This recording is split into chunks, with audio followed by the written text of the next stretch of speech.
What's up, everybody? Finally just got back from seeing Ex Machina, directed by Alex Garland. This is his first feature film that he's directing, at least. He also wrote it. He's best known for writing Dread, 28 Days Later, Sunshine. So yeah, pretty good resume as far as I'm concerned, and I had heard a lot of good things about this film going in, so I was really excited to see it because, you know, AI is one of my favorite subject matters. I love sci-fi, and to have a straight up good sci-fi film, you know, without the laser guns and stuff, was pretty freaking cool, I gotta admit. So let's get into it a little bit. First of all, the movie opens up with our main character, Caleb, played by Donald Gleason. He's a programmer. He works for this big, huge company called Blue Book, owned by Oscar Isaacs, and basically he wins this contest to go see Oscar Isaacs at a reclusive compound in Buenos Aires, I believe. And it's this huge mechanical compound, you know, it's all futuristic and everything. So he wins the trip, he goes there, he finds out he's gonna be part of this massive Turing test for a week, and it involves the AI that Oscar Isaac's character has created named Ava. It's a female robot, and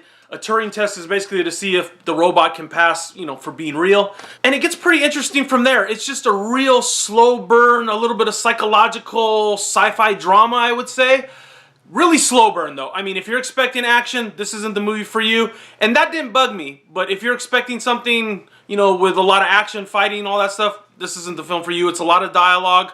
They kind of skip over all the scientific stuff cleverly by saying, you know, Oscar Isaac tells the other character, he's like, I just want to talk like normal guys. I don't want to talk like an engineer or whatever. Says something to that effect. And I thought that was pretty clever because they basically took all the science out of it and they just had broad strokes. They touched on all the, you know, important AI questions, I would say, all the philosophy or whatever, you know, is it dangerous, all that stuff. So I liked all that.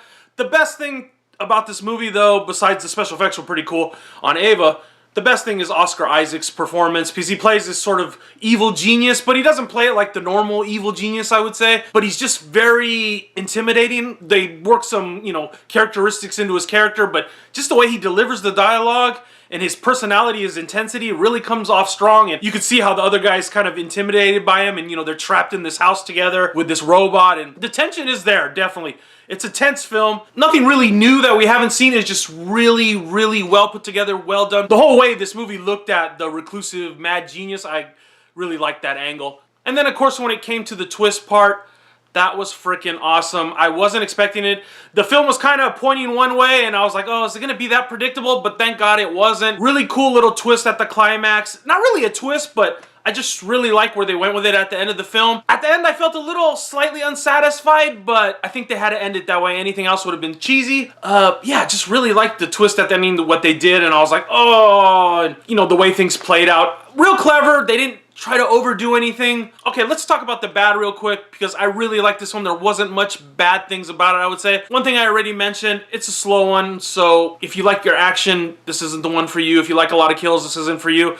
It's all dialogue, but it's good. One problem I did have is the cutaways they had in this movie. They have these cutaways to black and white, and it works into the movie because the guy's trying to explain something, but it just took me out of it when they cut to black and white. There's a few little clips where they do that. I thought they could have left that out. And then my little nitpick, because there always has to be a little nitpick with sci-fi, even though this one covered all the bases cleverly, the one thing was key cards. At this house with this massive technological advancements built into it, they were still using key cards. Why not just like retinal scans or full handprints or something? I don't know. The key cards, it works into the plot as part of the device, but I was like, a house that advanced, I thought they'd be beyond key cards. So that's my nitpick. Besides that, I really liked Ex Machina. I'm gonna give it a 4.5 out of 5. That's a solid score. I'm not gonna run back and watch this movie because it is a slow burn, but at some point I definitely will buy it and watch it again. I don't think you need to really rush out to theaters to see it. I'd hate to say that because I want movies like this, more of them made, but, you know, it's not necessary to see on a big screen. You might just want to save your money and maybe buy a Blu-ray when it comes out of it and support the film that way.